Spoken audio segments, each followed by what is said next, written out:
The CGA Tour, a podcast unlike any other. Now your host, Calvin Alexander.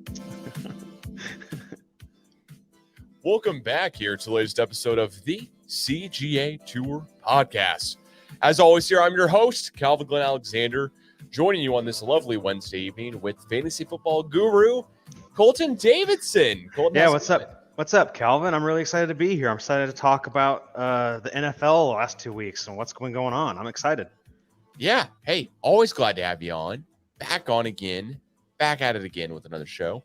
Not back at it again with the white vans, but Vine is a long time ago now, so people probably don't even know that reference. I'm not sure that I know that reference. I know you do, but I'm showing I'm showing my age here with a couple of references, or just showing my niche interests with a couple of my references. I think that's I'm not.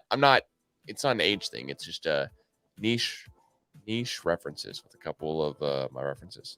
Niche interests. Anyways, that being said, here, Colton, I'm gonna toss it to you. What do we want to talk about first? I'd rather not talk about Travis Kelce and Taylor Swift. Yeah, anything together, because I'm not sure I have much more to add to that whole deal. Shout out. Lovers be lovers. Have fun. But which team do we want to talk about first? Broncos or the Bears? Ooh, let's talk about the Bears. I have some stuff about the Bears. Okay, because that is the toilet bowl of the weekend. Oh, yeah. That they play each other this weekend, in case anyone doesn't know. That has been covered quite exclusively on all media networks. So Bears, go for it.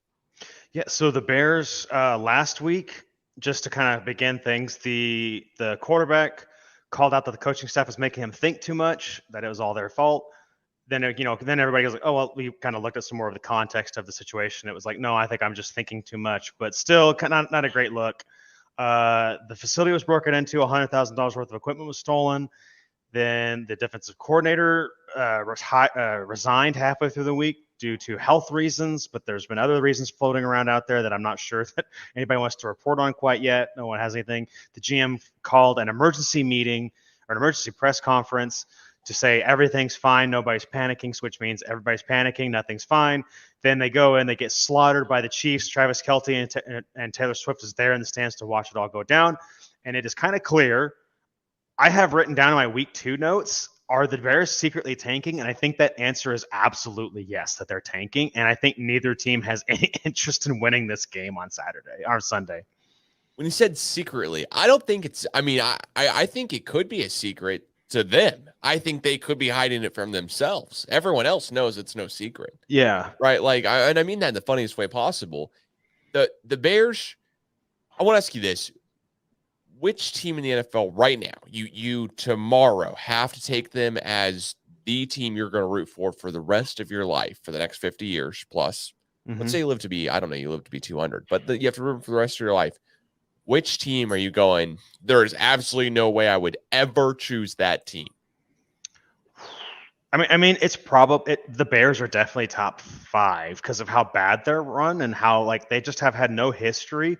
They have a ton of history, but not since 1985. They haven't been that great. The Bears are up there. I hate to say it, but probably not the Chargers because they're just straight up cursed. Thanks, Colton. Shout out. Jacksonville, because there's always rumors that they're going to move to London at some point. It's like I don't want to have to deal with rooting for a team in a completely different continent. Well, you don't want to have to wait. Let's face it here. Let's be honest. You don't have to wake up at 9:30 on a Sunday to watch your team. Exactly. We're on Central Time. Imagine you're Pacific Time. You don't wake up at 7:30. Oh, good Lord. I know, but that's who's coming to mind at the moment of teams I would not want to be forced to root for. Dallas Cowboys. I just don't want any part of that fandom either. Seems odd. Of all the ones Dallas Cowboys made it, I would throw a couple of other teams in here, just in all seriousness. Jacksonville is one that I think is a great one there. Detroit, I just don't know what we're really banking off of. I do agree. Like the Bears in 85 won the Super Bowl, but then you go, wait, 1985 was 38 years ago. I know. Like, you know what I mean? Like, I literally made a joke about my own age being 30 this year. just as we started the podcast. But I do want to say, like, I do think about, okay, wait, so 1985, what was going on? And it's like, I have no idea. I was born in 93. Yeah. So, it's one of those things where it's like, okay, so how long has it been since the Bears have been relevant? Quite a while. And you would figure that of all major league cities, something that you and I follow real closely is the NBA. Shout out to Damian Lillard getting traded to the Bucks today.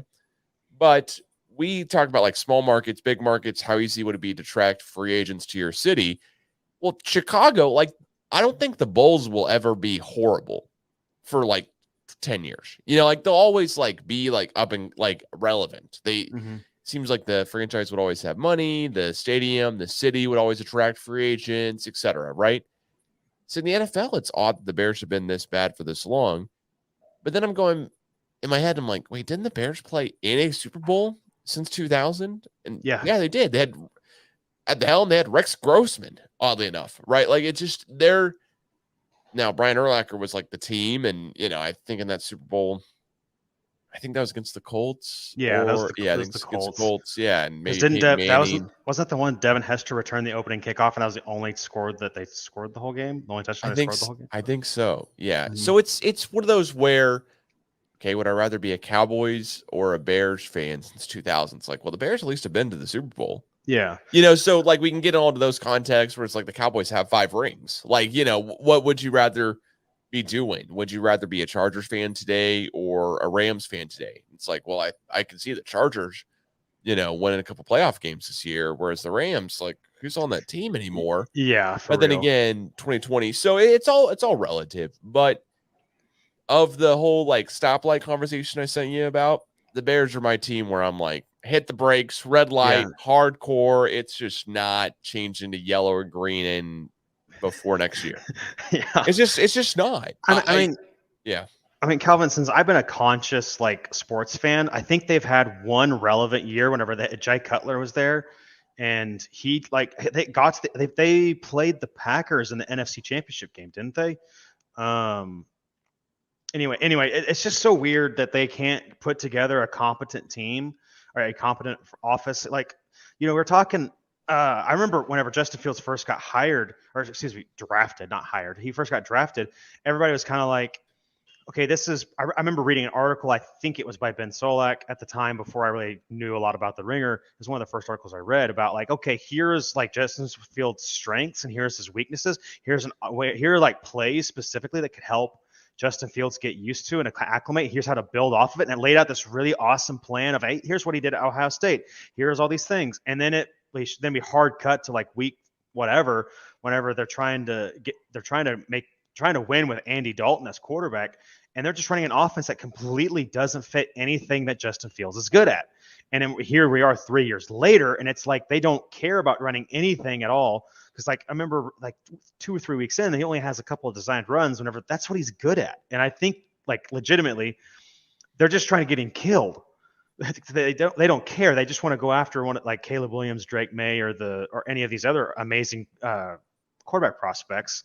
But then what hope is there for them if they're not going to have a good solid front office or foundation to work from? It's just going to be a continual quarterback carousel. So really, like the only good quarterback play they've had in 20 years is like that 1 or 2 years of Jay Cutler. That's about it.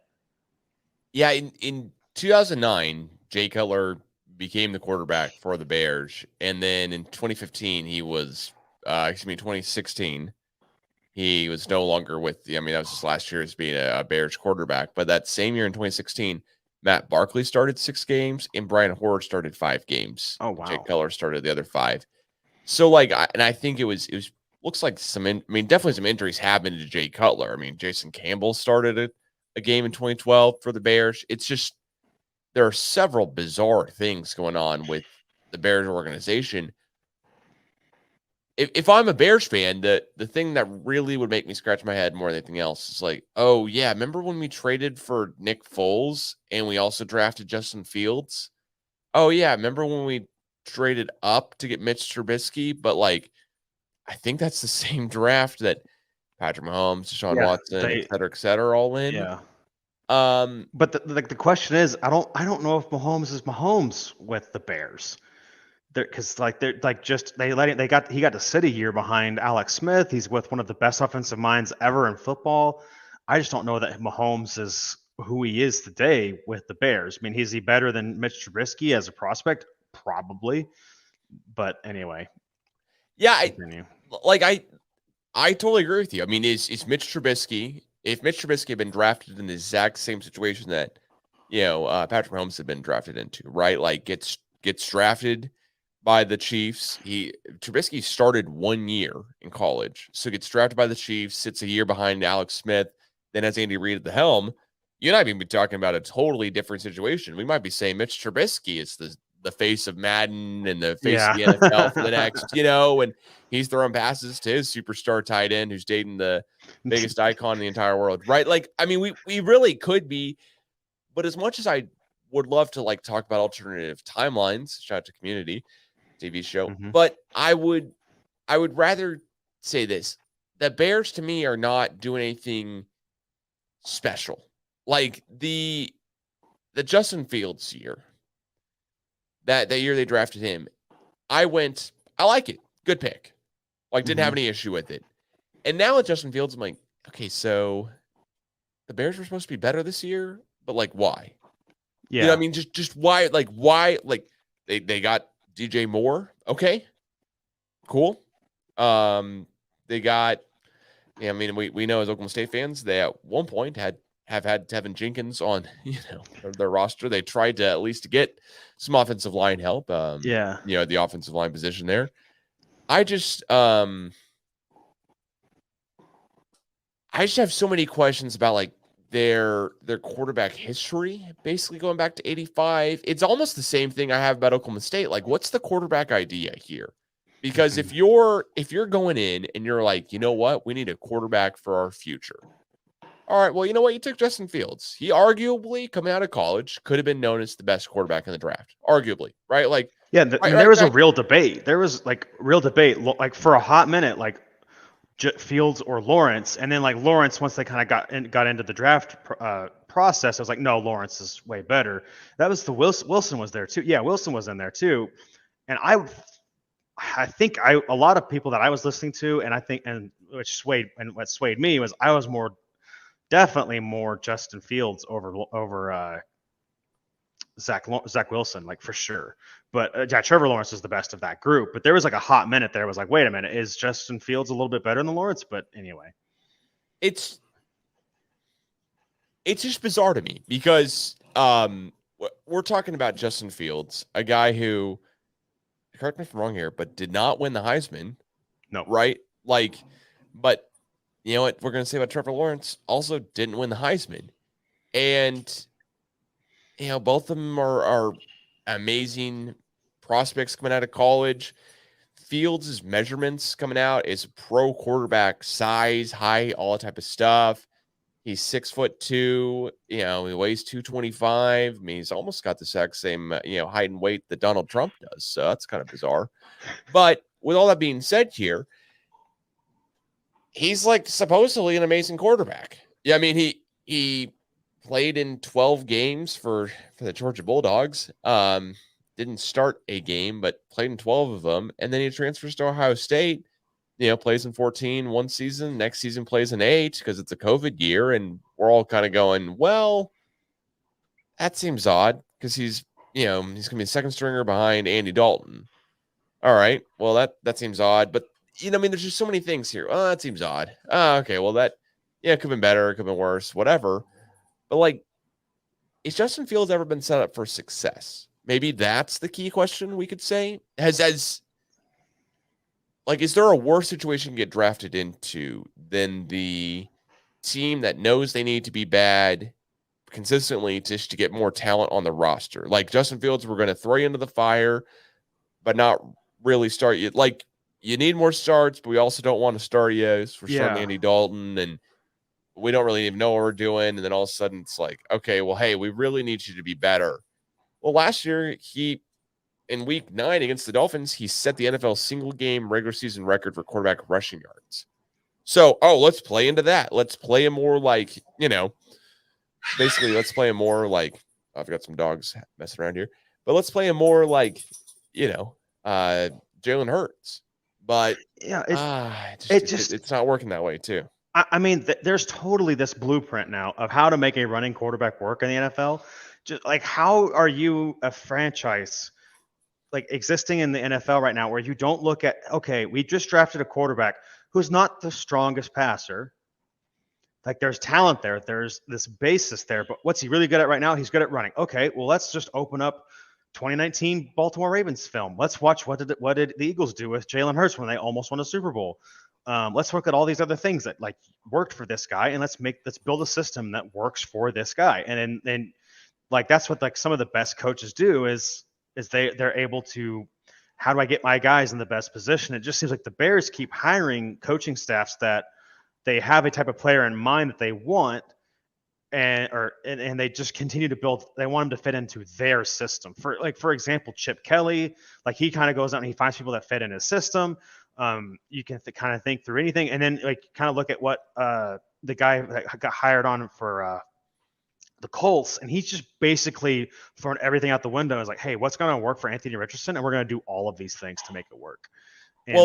And from that point, he was the guy with Jalen Hurts. Yeah, exactly. So he goes to Indy and then drafts the next Jalen Hurts kind of guy, like as much as you can get, right? Yeah, I mean, he's like basically Jalen Hurts, but bigger, stronger, faster, for sure. Like he is like, according to so many, like whatever metric you want to look at, he's like the most athletic quarterback ever tested.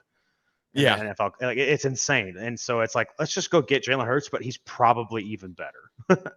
Which is just, man. Well, all right. Well, you know what? The Bears, they're not going to figure it out. But who's your red light team? Is it the Bears? Oh, probably. I mean, let's see here. Red light team that I am. So we're talking about like team I'm the most down on. That I'm pumping the brakes. Like they got to hit like the bandwagon's driving by and you're slamming on the brakes. You're turning the other direction. Like you're not even following the bandwagon. It's 3 games into the season, and you already know they're looking towards next year. Yeah. Oh gosh. Yeah, I think the hard red light is probably the Bears because they just have no direction other than we want to tank and we want to start over. I think that's where I'm at. All right. Well, my yellow light team of the week last week was the Dallas Cowboys. I think rightfully so, I'll say, because they just got beat by the Arizona Cardinals in a very bizarre game. There are a lot of penalties in the game. Cowboys got down early, really couldn't come back. And then Dak has some, bad turnover. What else is new? But if you don't mind me asking you here, I just want to start off with who's your yellow light team of the week? I'm gonna go with the Pittsburgh Steelers. Okay. I wanted to, like you're cresting over the hill and you see the yellow light, and you're like, I can make that. And I think that for me, a little bit, I pressed the hill and was like, I'm gonna hit the brakes. I'm not even gonna attempt it. But then last week they kind of put together some nice things. Kenny Pickett kind of looked like he stopped trying to be the hero. They kind of let hey, we're gonna let the defense kind of win this game for us. We're gonna stop handing the ball off to Najee Harris. We're gonna get Jalen Warren more involved. And it looked like they were doing a little bit better. So I'm kind of cresting the hill and I'm coming down and I see yellow light and I almost hit that brake. And then I'm like, no, we're going to go full bore. We're going to slam on the accelerator. We're going to make this light. I'm going to get to crumble before it closes at 10 PM. I love that. Mine is the Green Bay Packers. Okay. Because to me, they get a couple guys back from injury here soon. Like we could be hitting the green light. We could be saying easily division winners. They're in a division that's tough. I mean, we'll see how they face against the Detroit Lions tomorrow night, depending on when you're listening to this on Thursday Night Football. But like the Packers, that's a team that we could have been going, okay, they're 1-2. Maybe they're in the red light category. But then they have that comeback in the fourth quarter last weekend. And I know the Saints, when Derek Carr went out with an injury, they weren't the same. They scored 17 early, and that's all they ever scored. But with all that being said here, the Packers, I have questions about them. And their biggest issue is basically Jordan Love. Like his completion percentage is just not very pretty. But at the end of the day, like it's it's tough for me. Like, oh, okay, they're completely out of it just because they don't have Aaron Jones, and Or Christian Watson. or Christian Watson. I think they're also missed a couple offensive linemen. Yeah. Well, David Bakhtiari has basically come out and said, now that I've seen my buddy Aaron Rodgers, who we all know is not on the package anymore, Yeah. but now we've seen now David Bakhtiari said, well, now basically since Aaron Rodgers gets injured on turf, I'm never playing on turf. I'm only playing on grass. Well, guess what? They're playing in Green Bay this weekend, so I think he's playing. Or excuse me, this weekend, this Thursday night. Mm-hmm. So I think he'll be playing. What's troubling here is that Love currently ranks 33 out of 34 qualifying quarterbacks in completion percentage, ahead of only Zach Wilson. And when I'm saying that line, it's tough. It's tough for me to be like, oh, you know what? You deserve, you deserve to basically be better than a yellow light. And I think the rest of that Green Bay roster could prove to all of us that Aaron Rodgers was a little bit of a crybaby and just didn't want to live in Green Bay anymore, because that team, I think, is built up around the quarterback so well. All they needed was an Aaron Rodgers. Now it's probably going to say, oh, man, Packers might be 3-0, except for they don't have the best quarterback in the entire world, or a previous MVP at the helm. So, yeah. So with the Packers, for me, I'm not as worried about it. I watched that fourth quarter game, and I really thought Jordan Love looked poised, and I thought, because they were down 8, they were down. It was like 16-0, and they went for the 2-point conversion. They got it back into it, and they did end up winning. I really thought, like, yeah, he probably had like a shakier game, but that last few drives when the team really needed him to pull through, I thought he played really, really well and really, really poised. So I'm not as worried about Jordan Love, because this is his first year starting. This is his third year in the league, third, maybe fourth. And I feel like he's kind of making the most of it. And it's he's kind of going through some growing pains, missing his top wide receiver, missing their best running back. But the coach, I think, is solid. And I think there's a lot of, I would much rather have Jordan Love than Kenny Pickett, Desmond Ridder, Zach Wilson, Justin Fields, probably even Russell Wilson. I would much rather have Jordan Love right now than a lot of other guys. I think he's at least a middle of the road quarterback for sure.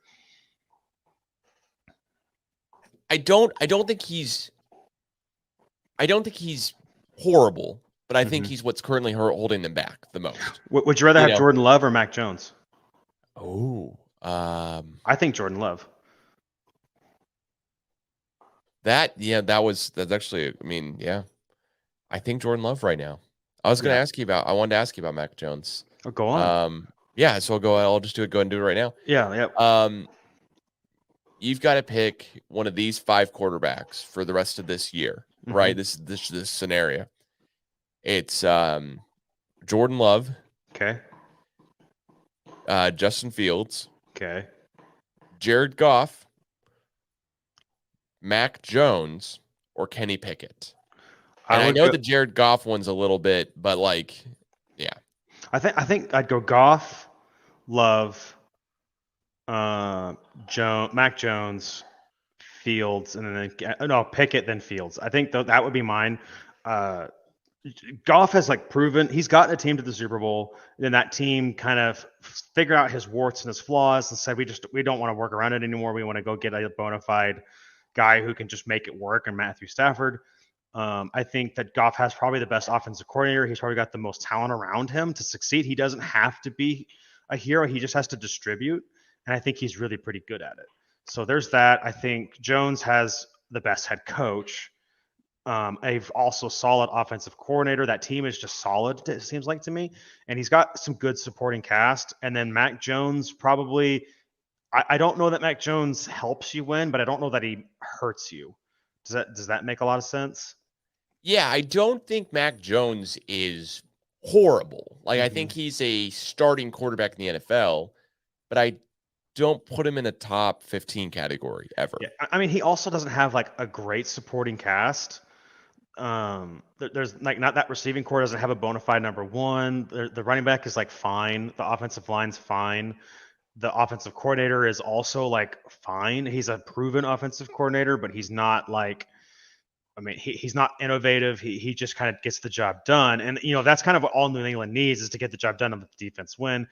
Kenny Pickett probably has the worst offensive coordinator, but he does have some skill positions around him. And Justin Fields just has the worst situation. He's also the worst quarterback, period, right now. That's especially if they're not going to use his legs, if they're not going to use his one defining skill, then there's just no chance. Yeah. So one thing that I always do is I look through like ESPN's power rankings, before when we record, because I'm always like, oh, I wonder like how this is going, what is the consensus here, etc. Well, at number 32 in the NFL is the Bears, 31 is the Broncos, which I'll get to in just a second, 30 Panthers, 29 Titans, and then 28 Texans. Before we get a little bit farther up here, which I'm just not going to keep reading off the list here. 26 is the Vikings 0-3, which just baffles me. But still, end of the day, it's quite odd. I want to ask you this, though. The Denver Broncos and the Chicago Bears are completely different points here, right? Mm-hmm. Like, one has a super young quarterback, but it's going to be, I think this is Fields' third year in the league, if I was reading all that correctly.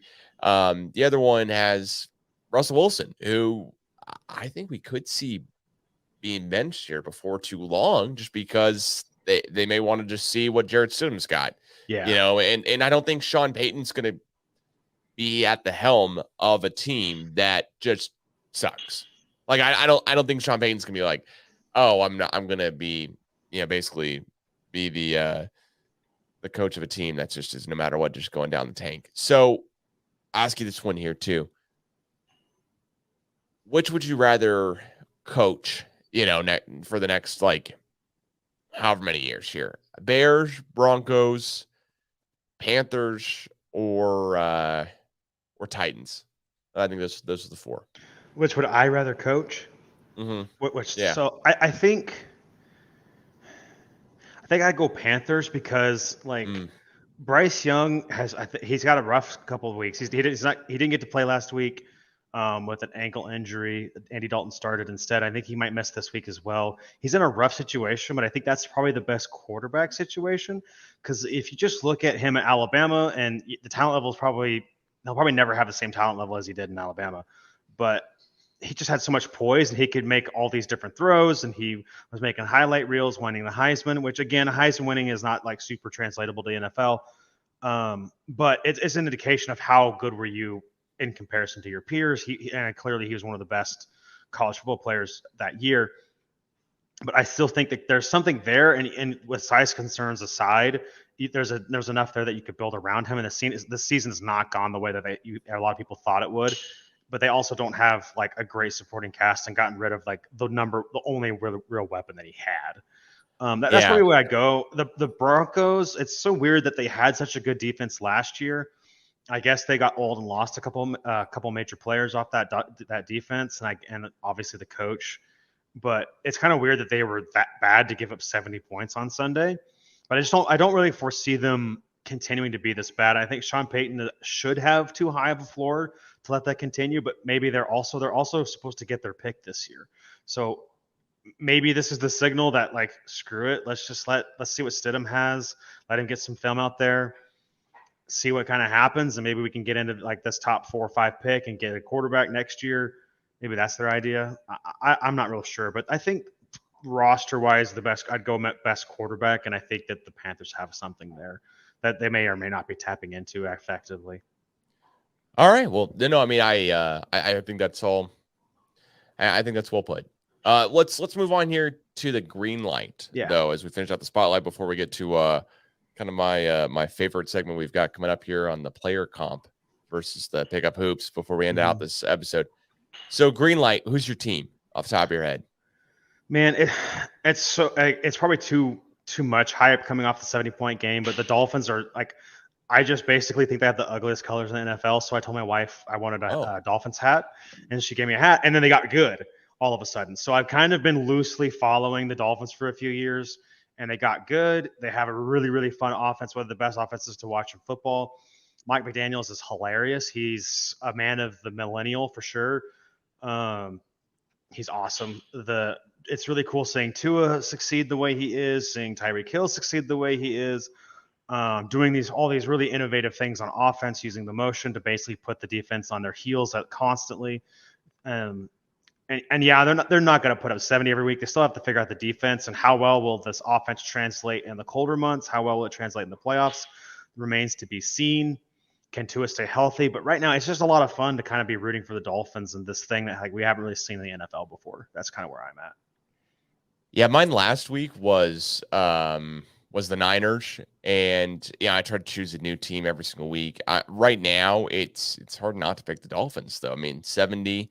The one thing I'd say though is that before playing the Broncos, they did give up 17 points to the Patriots, whose offense has not looked great, and they gave up 20 to the Broncos, which I know it's more points, but when you score 70, I don't almost care how many points you let up. Like, your defense is basically just in and out of it the whole time. The Ringer did a podcast here recently where the Ringer NFL show where every 6 minutes they played a dolphin noise on the podcast because that's on average how often the Dolphins scored was every 6 minutes. Gosh.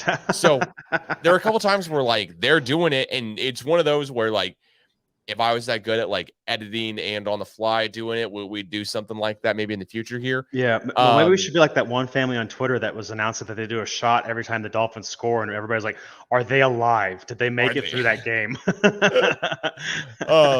But it was just jarring because it caught the podcast hosts off guard, right? Like all of a sudden, like they're just going and just like, "Oh, that one got me. I just didn't, that was so quick on the turnaround on that one."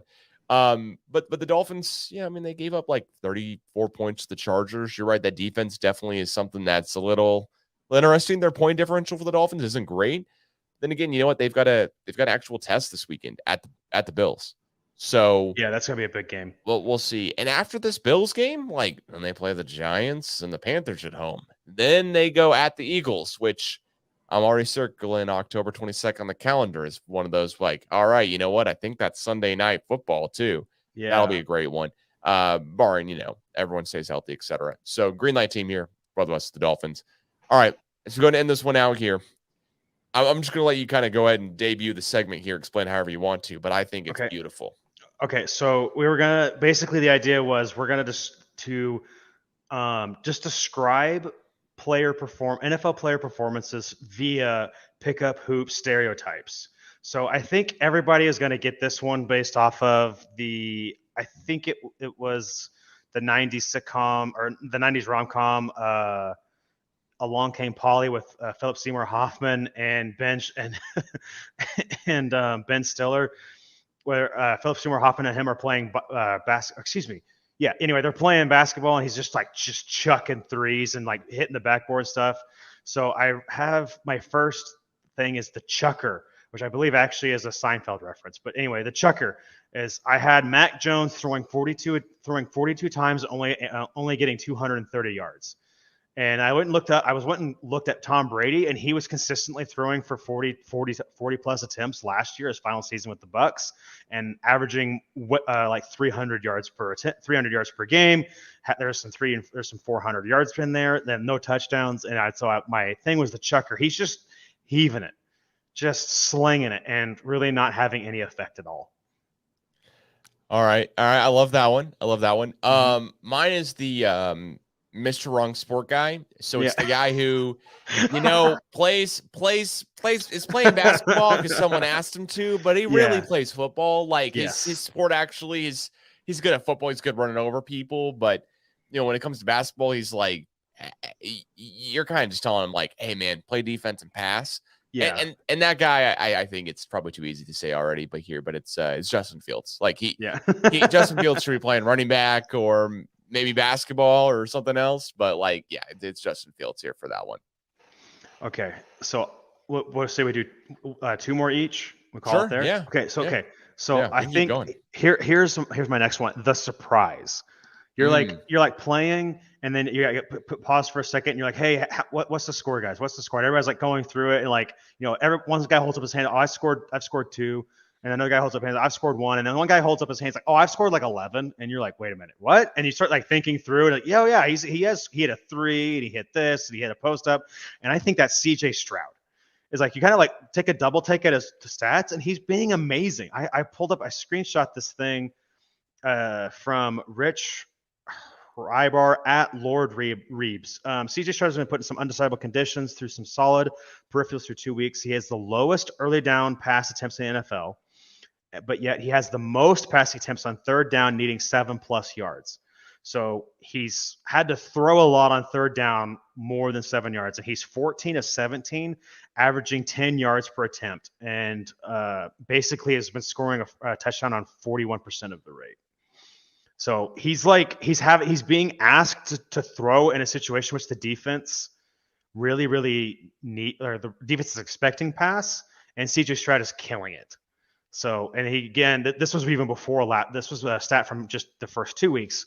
I'm sure that stat's even better after 3 weeks. So he has been the best rookie quarterback by far.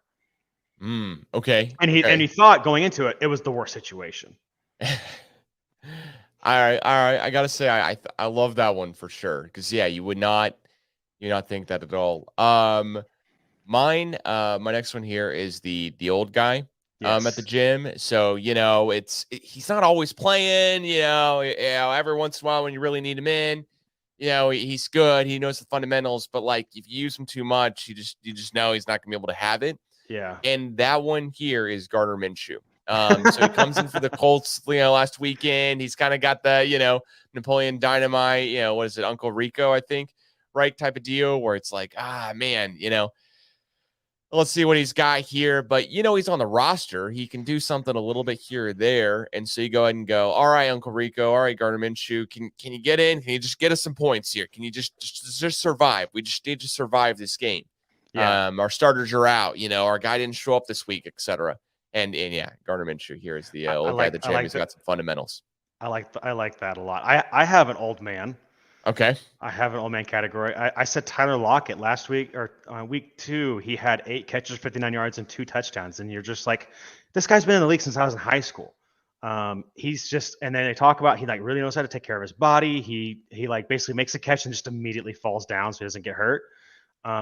But he's just reliably always good. And my mother-in-law was asking hey, who should I draft? Who should I kind of be targeting? I was like, Tyler Lockett. He will do really good for fantasy. So that is my old man pick, is he's just always consistently good. Okay. I like that a lot.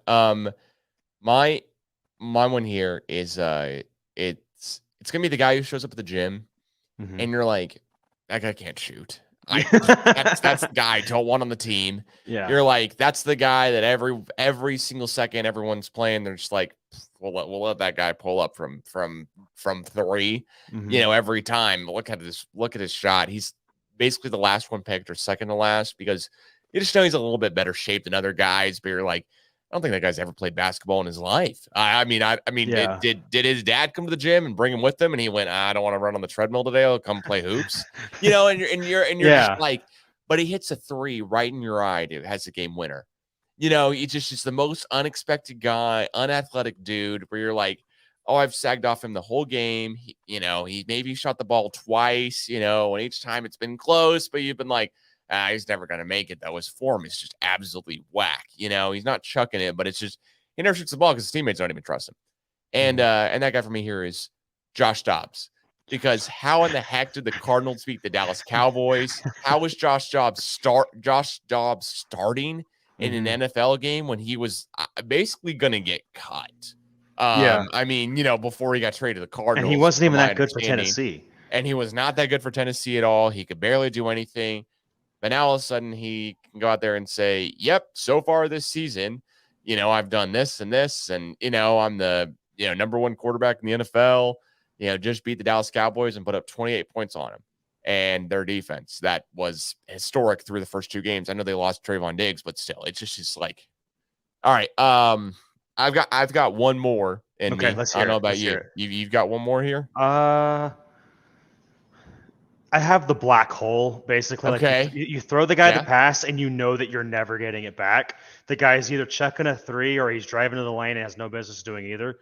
And I think it's Najee Harris. They hand it off, and it's just kind of like you might as well be throwing the ball in the opposite direction. Nothing's happening there. But that's kind of that's all I've got up there. The black hole. The Oppenheimer. The Oppenheimer. The Oppenheimer. I like it. There you go. I like it. So mine here is the hustle man.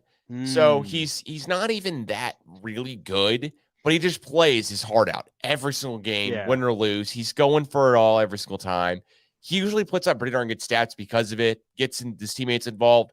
But it seems like even though he's out hustling every single person every single time, and he has good weapons on his team, like they all should win, but he just isn't able to pull it off. And so far, that's been Kirk Cousins to me. You know, either they're 0-3, like they should have won a game or two, but at the end of the day, like they haven't been able to pull it off because basically it just hasn't all come together just yet. It seems odd, but man, you would think, okay, you know what? They could do it, but at the end of the day, they just really couldn't pull it off that well yet. So I love seeing the updated stats of like if this trends for the whole year, he's throwing for like 70 touchdowns and 6,000 yards and no picks. It's like, well, that's obviously not going to continue, but it has continued so far. Didn't they maybe lose Jefferson? I remember seeing him go down, but I haven't heard any updates on him. I think he's okay. I think it was just cramps, but because I was watching that game pretty closely there, of course, it's the Chargers. But yeah, as a Chargers fan. Yeah, you know. And then last one here, I'm just gonna say is the pro player, comes to your gym, record every Saturday or during the offseason, casually just puts up 40 points a night. It's just like, oh my God, like this guy showed out today. Like, all right, we got to basically put like 4 14-year-olds on his team or something. Like, how are we even gonna, is this the guy who we're playing against this past weekend here is in the Black? I was about to say, like, this is sounding like way crazy too familiar. shots, whatever. But to me, that's Justin Herbert. Like, he's so incredibly good, but like everyone on his team just can't stay healthy or can't stay focused or can't stay just whatever. That was my last one there. I'm totally with that. Yeah. The hero. Yeah, the hero, the guy who, everyone needs, but like Joey Bosa decides he needs to have 5,000 penalties that game, or, Mike Williams gets injured 3 games into the season, just whatever it is. Just can't ever have anything that nice, Well, cool. With that being said here, thank you so much for joining on the latest episode of the CGA Tour podcast. Please follow out the CGA Tour on Twitter and Instagram for more. And Colton, good luck in the skies this weekend. Thanks, I appreciate it. Yeah, we'll let you take over the Twitter account and go wild here with the CGA Tour podcast before too long. So get your eyes on an NFL Sunday here.